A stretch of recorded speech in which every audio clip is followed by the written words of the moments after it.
My video for December 15th, 2017 is entitled, When Outside Events Make Us Sad.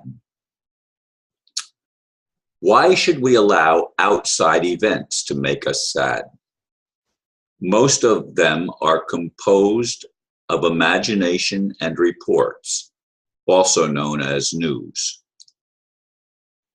Is it our quick adaptation to the pieces that fit the work on our esoteric puzzles? Is it not easier to simply write off a better view of things as denial or unrealistic?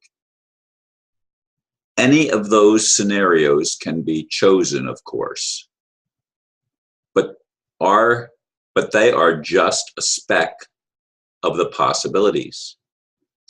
Many of the remaining are both negative and positive. With one known life to live, why does anyone choose to live in a negative world? Is it a choice? Even if that decree is not always understood? Our collective world is in the process of becoming completely positive. That is quite strange to a population whose history and present time echoes anything but that.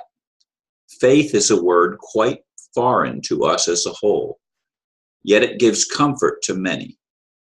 The dogmatic Word of God may easily be repudiated as falling short, yet contains many irrefutable utterances.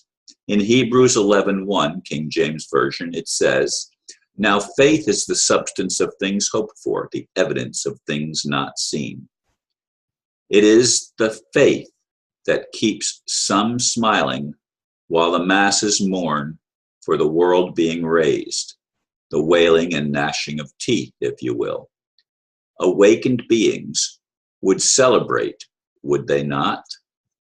Now that comes from an actual comment on my previous video, and it was Barbs Corner, and it was posted on YouTube in the thread under my previous video in the comments section. And Art's Corner, I'm assuming his name is Art, has commented in the past numerous times. And I don't remember specific dialogues between the two of us, but he raises some questions here that, triggered some things in me, and I thought, well, I'm going to make a video on that. Because here's the thing. I don't separate as much as I possibly can what is in and out. They are both my experience. The things that I sense when I'm in as much of a meditative state as I'm able to get into is part of me, and so are the things that take place in the world around me.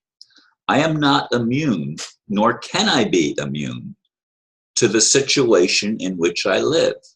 I mean, I have friends and family and even personal experiences in my direct life that affect me greatly. I mean, I cannot escape to some inner world and pretend the outer world is irrelevant and doesn't exist. I hear people spouting that, and I've heard it for a long time. I've probably even spouted it myself. But we live in one human experience, and that human experience, as I said, is inner and outer. There is no just outer, and there is no just inner. That's not human life. Okay? That's an escape where some people only live in what goes on around them and don't seem, and I don't believe that that's actually true, because I believe everybody, even the most hardened criminal, has an inner life. In other words, they have thoughts and feelings that take place inside of them that relate or don't relate to what's going on in their lives around them. I think we all have that. Do I know that for sure? No, I don't know anything for sure. As I keep saying lately, we are living in a time of transition, a time when everything is in upheaval. All around us, this is true. We can tune in to messages that seem very contradictory to each other, and yet both seem to contain strong elements of the truth. Well, what is the truth?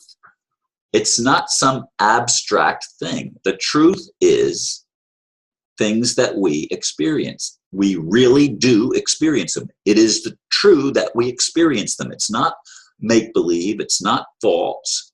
It's not just outside, as if there's an outside that can exist separate from inside.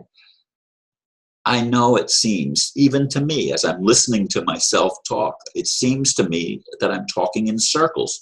And it is a circle. Everything is connected.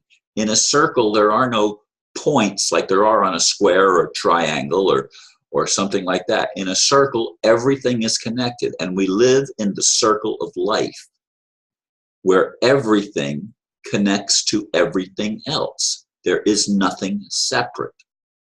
And yet, even I say to God, whatever God is, when are you going to end the insanity? Now, the writer, Art, I'm assuming that's his name, he says that we're in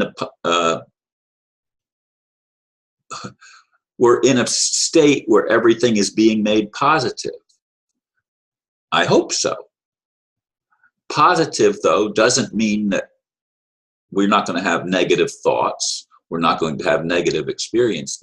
Positive just means, to me anyway, that people with high intentions and good intentions are going to be the ones that are more or less calling the shots, rather than the way it has been, where the most evil and diabolical individuals, whether they are spirits or human or whatever, seem to have been in control. And this has been going on for a very long time.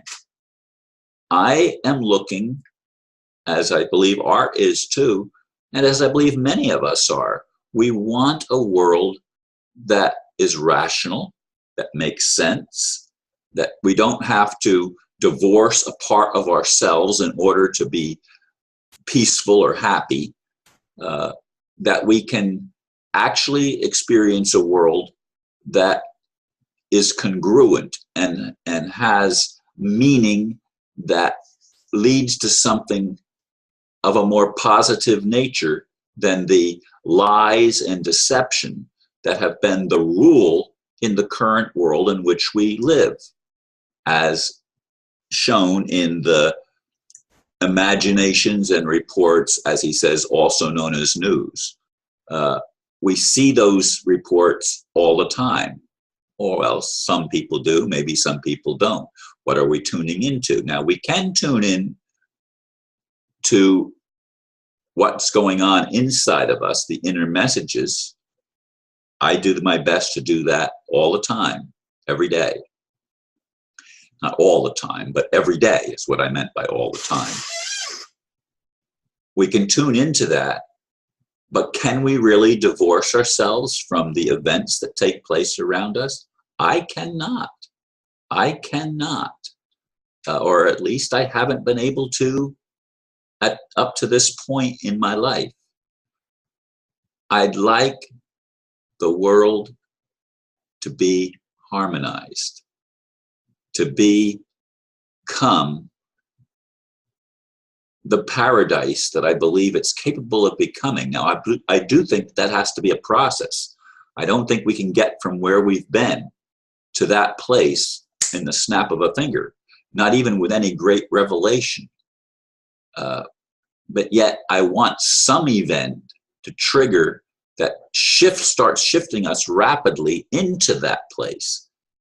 Anyway, folks, I'm rambling, and I know it, and I appreciate those of you that take time to listen to my ramblings, and thank you. Thank you very much for listening. Namaste.